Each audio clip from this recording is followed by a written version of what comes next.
This is the EMX IRB Mon Photo Eye.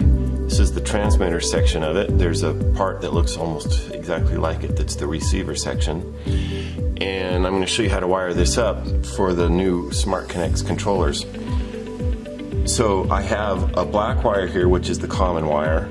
It goes to the signal common and then over here to the power common. They're tied together here in the transmitter section of the photo eye. And then the black wire runs over to the gate operator. The red wire is power, and the white wire goes to the normally open terminal. The other thing that you need to do while you have the lens off of this is to set the jumper for 10K resistive monitoring.